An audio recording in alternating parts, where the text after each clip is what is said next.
Hi everyone, कैसे हो आप सभी लोग। आई होप कि आपकी पढ़ाई अच्छे से चल रही होगी ज़ोरों ज़ोरों से।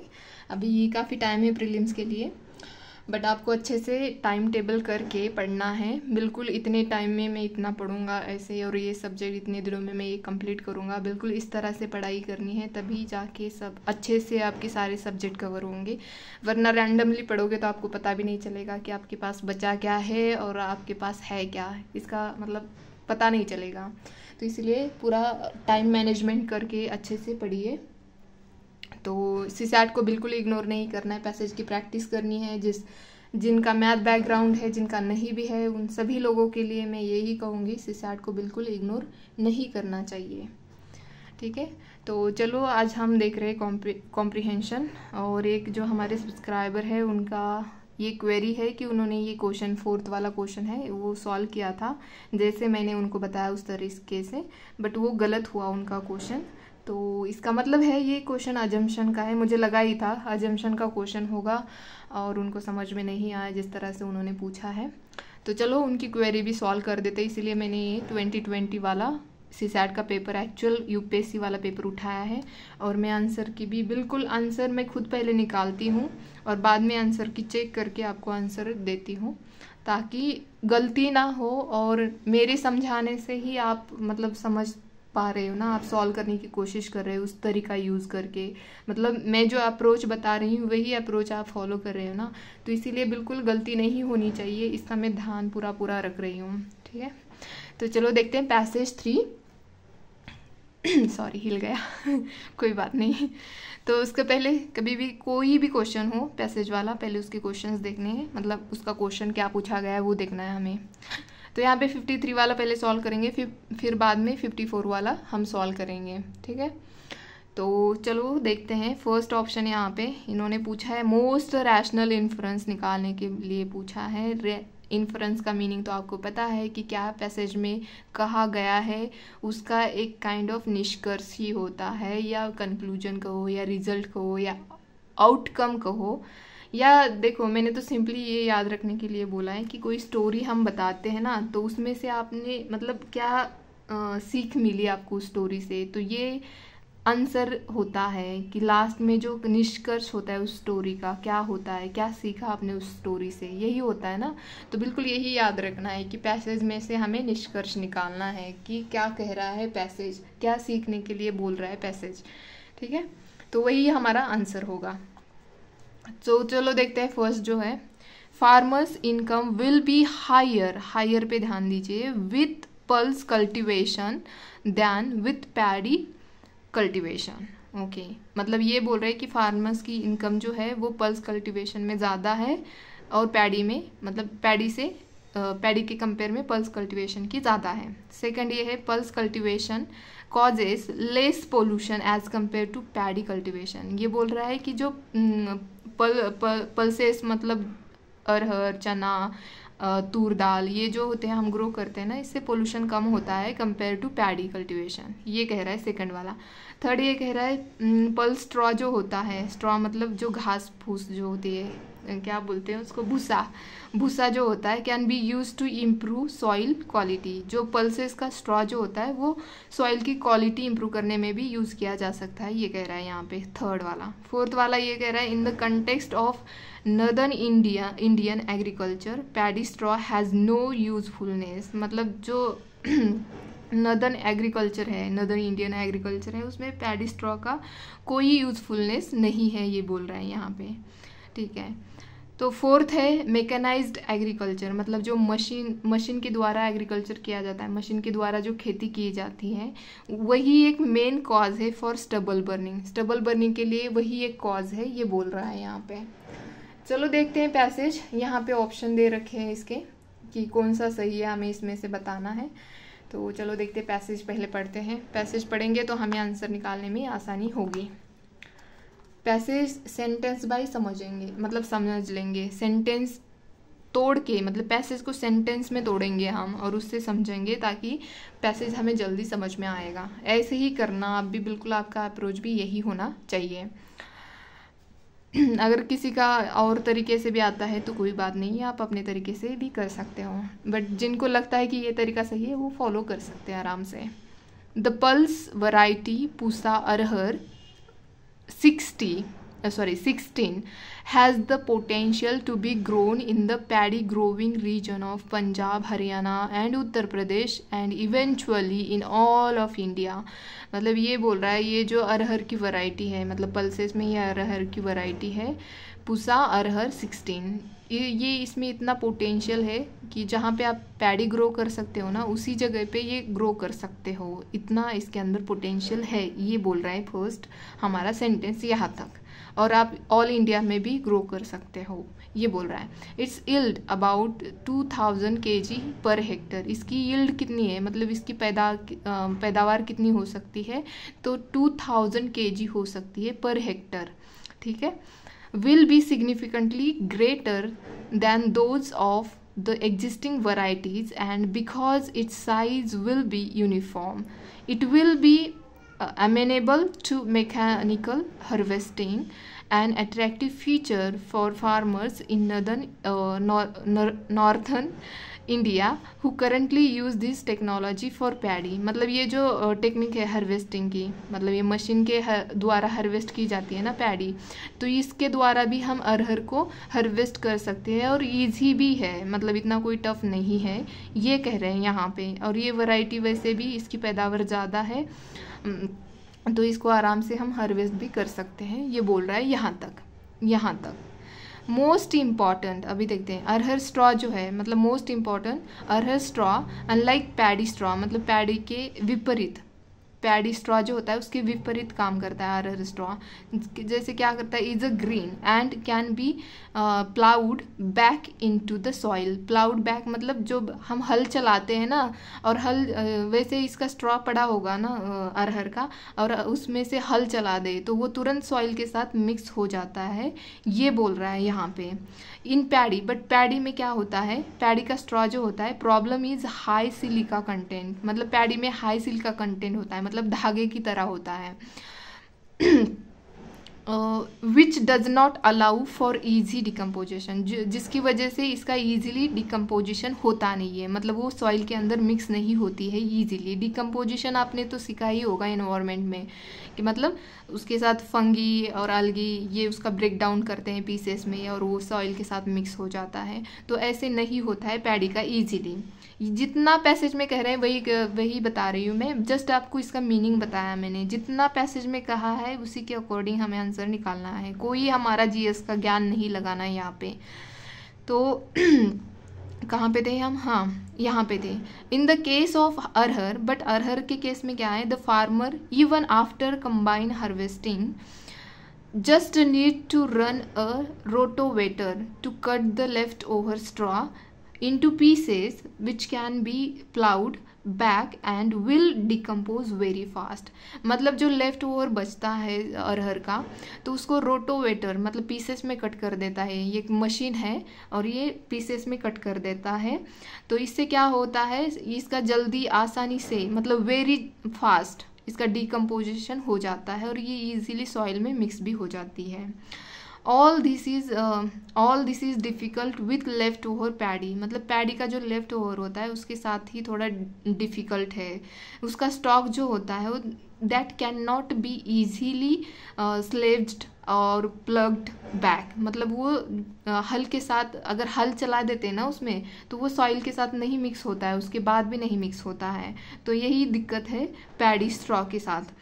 इसीलिए फार्मर क्या करते हैं, farmers therefore choose the easiest option of simply burning it, तो इसीलिए फार्मर्स मतलब सीधा तरीका जला देना ही मानते हैं, जला देना ही बेहतर रहता है, ऐसा मानते हैं।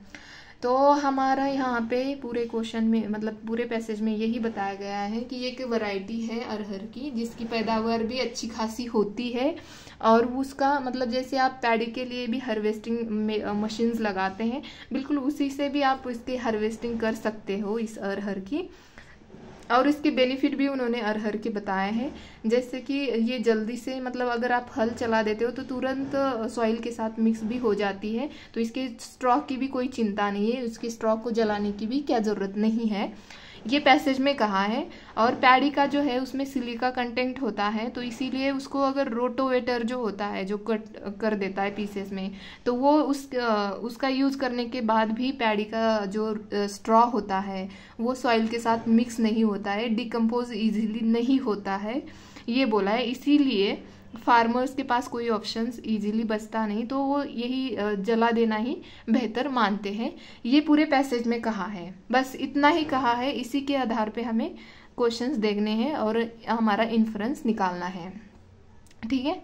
चलो देखते हैं, फर्स्ट वाला देखते हैं। Farmers income will be higher with pulse cultivation than with paddy cultivation. इन्होंने इनकम की बात कहीं भी नहीं बोली है, ना ही इनका कोई इंटेंशन है कि इनकम बढ़ेगी और या होगा नहीं होगा। हालांकि ये मेंशन ज़रूर किया है कि अरहर की यील्ड जो है वो मतलब अच्छी खासी है, ये बताया उन्होंने ये भी नहीं बोला कि पैडी से भी ज़्यादा होती है, ऐसा भी नहीं बोला है, बट उन्होंने बोला कि हाँ अच्छी खासी होती है, ऐसे बोला है। और वो भी स्पेसिफिकली एक वैरायटी की बात की है, जो एग्जिस्टिंग वैरायटीज होती है अरहर की, उससे कंपेयर में ये पूसा अरहर 16 है, इसकी पैदावार ज़्यादा है, ऐसा इन्होंने पैसेज में कहा है। बिल्कुल इन्होंने पैडी के साथ कंपेयर नहीं किया है, तो इसका मतलब है हमारा ऑप्शन ये तो यहीं पे एलिमिनेट हो जाता है। अगर हमारा ऑप्शन 1 जो है वो एलिमिनेट होता है, तो यहाँ पे ऑप्शन बी जो है वो चला जाता है और ऑप्शन डी भी चला जाता है। हमारा बचते हैं हमारे ये एंड सी ऑप्शन, तो इसमें से 2 यहाँ पे भी है, 3 यहाँ पे भी है, 2 यहाँ पे भी है, 3 यहाँ पे, मतलब ये दोनों तो सही ही है। बस अब हम 5 जो हमारा ऑप्शन है उसको डिसाइड करना है, ठीक है। तो उससे हमारा तुरंत आंसर निकल जाएगा। लेकिन मैं पूरे ऑप्शंस आपको पढ़ के दिखाऊंगी जो पैसेज में कहा है, ताकि आपको अच्छे से याद रहे और अच्छे से पता चले। तो सेकंड ऑप्शन यहाँ पे इन्होंने बोला है कि जो पल्स कल्टीवेशन होता है cause less pollution as compared to paddy cultivation. ये तो बिल्कुल सही कहा है इन्होंने, क्योंकि इसको जलाने की ज़रूरत नहीं पड़ती है पल्स कल्टीवेशन को, क्योंकि ये इजीली सॉइल के साथ मिक्स होता है, तो इसीलिए इसका पोल्यूशन भी ऑब्वियसली कम ही होगा। तो ये ऑप्शन तो हमारा सही है। तो ऑप्शन हमारा 2 तो करेक्ट है। थर्ड देखते हैं, pulse straw can be use to improve soil quality. Yes, क्योंकि ये सॉइल के साथ इजीली मिक्स होता है और इसके सॉइल को बेनिफिट भी होते हैं, तो इसीलिए ये ऑब्वियसली सॉइल की क्वालिटी अच्छी ही करेगा। तो ये ऑप्शन हमारा 3 भी है कि वो करेक्ट है। तो 4 देखते हैं, in the context of northern Indian agriculture paddy straw has no usefulness. तो ये बोला है इन्होंने कि वहाँ पे कोई मतलब यूज़फुलनेस नहीं है। तो देखो ऑप्शन तो हमारे जो 4 वाले वो तो ऑलरेडी एलिमिनेट हो चुके हैं, लेकिन यहाँ पे ये सेंटेंस जो है वो निगेटिव भी है और ऊपर से ऐसा कुछ भी उन्होंने मेंशन नहीं किया है हमारे पैसेज में, ना ही इसके बारे में कुछ बोला है इन्होंने। जस्ट हाँ, इन्होंने ये मेंशन किया है कि जो नॉर्थ में एग्रीकल्चर कौन से रीजन में पैडी कल्टिवेशन किया जाता है और उसको रिप्लेस करके अरहर की वैरायटी कैसे ला सकते हैं, उसका पोटेंशियल भी है, ये सब चीज़ें उन्होंने बताई है, लेकिन इसकी बात नहीं की है। तो ये ऑप्शन हमारा वैसे भी हट जाता है। तो हमारा 5th बचता है, जो कि 5th की अगर ये करेक्ट होता है तो हमारा आंसर ये आएगा, अगर ये गलत हो जाएगा तो हमारा ऑप्शन सी आएगा। ठीक है, तो देखते हैं, मैकेनाइज्ड एग्रीकल्चर मतलब जो मशीन के द्वारा खेती की जाती है, is the main cause for stubble burning. क्या आपको लगता है कि मशीन से एग्रीकल्चर किया जा रहा है तो यही एक कारण है स्टबल बर्निंग का? नहीं। लास्ट पैसेज में क्या बोला है उन्होंने, क्योंकि जो पैडी का स्ट्रॉ जो होता है वो रोटोवेटर करने के बाद भी वो मिक्स नहीं होता है सॉइल के साथ, वो वैसे के वैसे बच जाता है। और तो इसीलिए फार्मर के पास कोई ऑप्शन नहीं बचता है, तो उनको लगता है कि जला देना ही एक इजी तरीका है, तो वो जला देते हैं। तो इसका मतलब ये है कि मैकेनाइज एग्रीकल्चर ये कोई कॉज नहीं है, मतलब मेन कॉज तो बिल्कुल नहीं है। तो हमारा ये ऑप्शन भी एलिमिनेट हो जाता है, मतलब 5th भी सही नहीं है हमारा इन्फ्रेंस। तो ये यहाँ पे कट जाता है 5th वाला ऑप्शन, ये देखो फर्स्ट ये वाला ये कट जाता है, तो हमारा ऑप्शन डायरेक्ट सी आ जाता है। तो आंसर इसका सी है। 53 क्वेश्चन का मतलब 53 क्वेश्चन है, इसका आंसर सी है, बिल्कुल ये करेक्ट आंसर है। ठीक है, तो चलो देखते हैं नेक्स्ट हमारा पैराग्राफ। ज़्यादा लंबा नहीं खींचूंगी वीडियो, बस आपको समझ में आना चाहिए। एक बार इसकी आपको समझ में आया ये अप्रोच कि कैसे सॉल्व करना है, तो बिल्कुल आप कैसा भी क्वेश्चन आने दो, कैसे पैसेज आने दो, आप टैकल कर लोगे। ठीक है, अब देखते हैं जिन्होंने इसके ऊपर ही क्वेश्चन पूछा है, जो हमारे एक सब्सक्राइबर है उन्होंने पूछा है, तो बिल्कुल तो अच्छे से समझाएंगे उनको। देखो पहले तो यहाँ पे अजम्पशन पूछा गया है with reference to the above passage, 54 वाला क्वेश्चन है।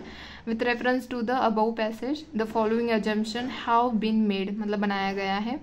तो अजम्पशन पूछा गया है, तो मैंने क्या बताया आपको, जब भी कुछ अजम्पशन पूछा जाता है तो पैराग्राफ इस ऊपर एक मतलब कुछ तो ऑथर अज्यूम करते हैं ना, मतलब कुछ तो ग्रहित धरा होगा, कुछ तो उन्होंने ग्रहित धर के ही उसके ऊपर वो पूरा पैराग्राफ लिखा होगा, तो यही माइंड में रखना है हमारे।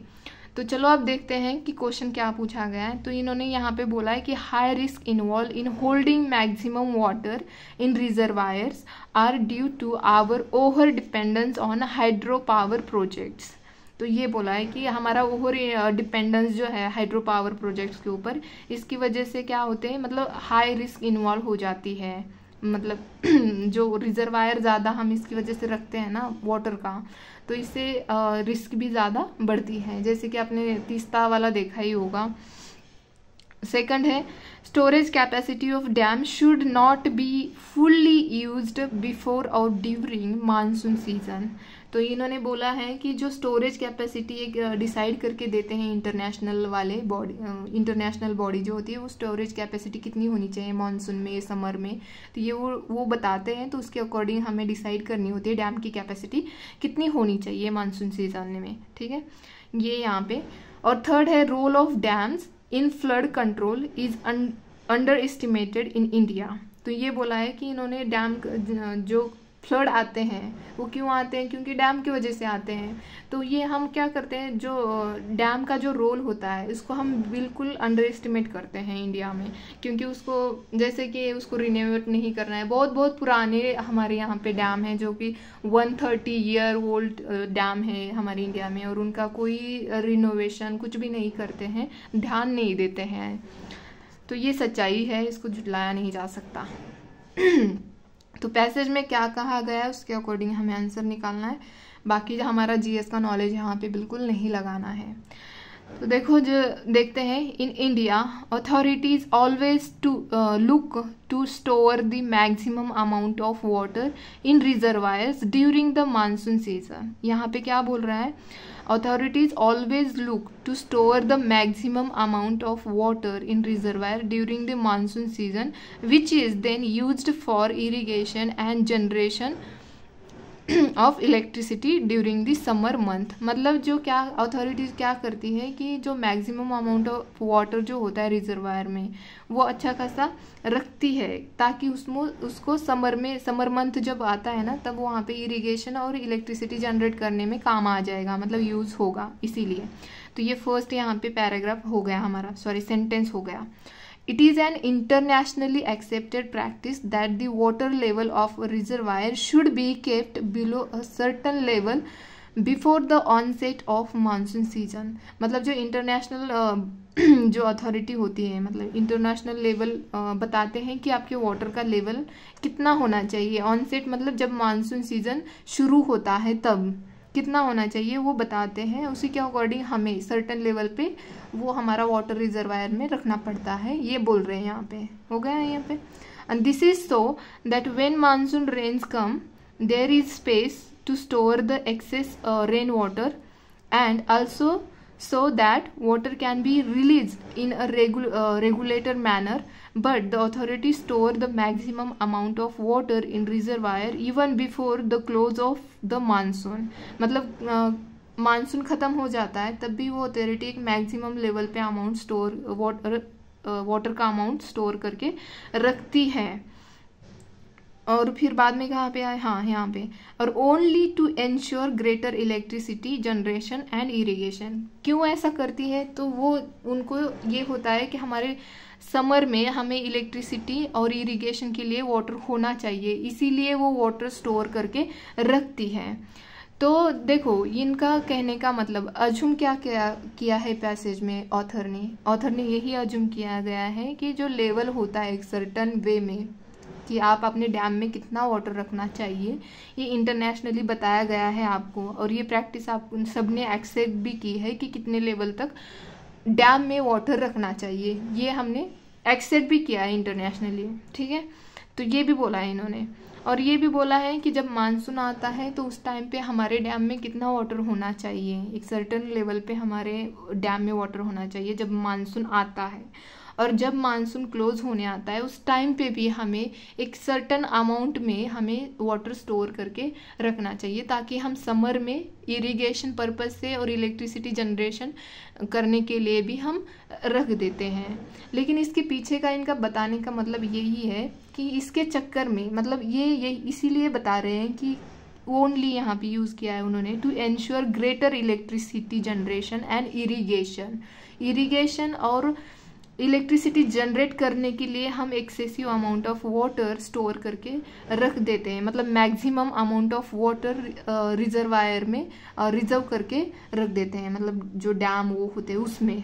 तो इससे क्या होगा, अज्यूम करके लिखा है इन्होंने, अजम्पशन, मतलब अजम्पशन इसी के लिए बोलते हैं कि ऑथर ने कुछ ना कुछ ग्रहित रख के ही ये पैसेज लिखा होगा। तो यहाँ पे देखो पैसेज में उन्होंने ये बोला है कि higher risk involve in holding maximum water in reservoir are due to our over dependence on hydro power project. Hydro power project किस लिए होते हैं, इलेक्ट्रिसिटी जनरेट करने के लिए ना। तो ऐसा नहीं होता, अजम्पशन में डायरेक्ट वर्ड पूछा गया ऐसा नहीं होता है पैसेज में, हालांकि उनको बताना वही होता है, मतलब इनडायरेक्टली वही बताते हैं जो वो उन्होंने यहाँ पे जो दिया है। हाइड्रो पावर प्रोजेक्ट जो है वो इलेक्ट्रिसिटी जनरेट करने के लिए तो यूज़ होता है, इसीलिए उन्होंने यहाँ पे इनडायरेक्टली पूछा है। तो ये ऑप्शन बिल्कुल सही है, ये जो कह रहे हैं ना high risk involve in holding maximum water in reservoir are, क्योंकि अजम्पशन है ना, ये अजम्पशन है ये, तो उन्होंने यही अज्यूम करके लिखा है पैसेज, तो बिल्कुल ये सही ऑप्शन है यहाँ पे।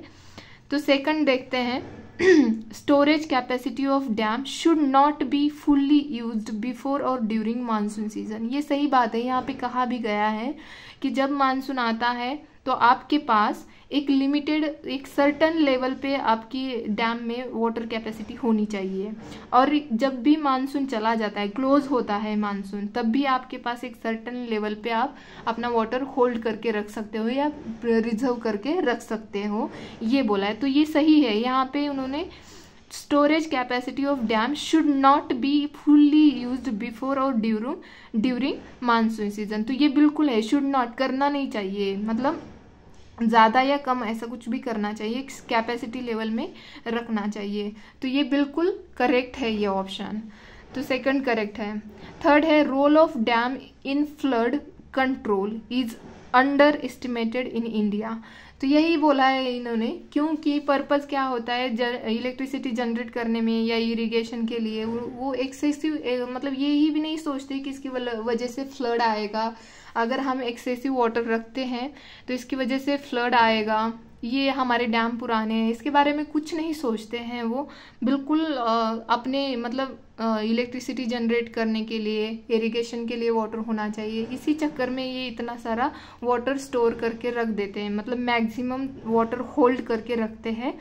तो ये भी नहीं सोचते कि इससे फ्लड भी आ सकते हैं सिटी में, और ये तो यही बोला है इन्होंने, role of dams in flood control is under estimated in India, under estimate किया जाता है इसको। तो ये बिल्कुल तीनों ही ऑप्शन बिल्कुल सही है। अजम्पशन पूछा गया है, अजम्पशन का मतलब ही यही होता है कुछ ना कुछ ग्रहित धर के, मतलब उनको कुछ ना कुछ बताना होता है, तभी वो अज्यूम करके वो पैसेज लिखते हैं। तो ये अजम्पशन वाला क्वेश्चन था, तो इसका आंसर बिल्कुल डी आंसर है।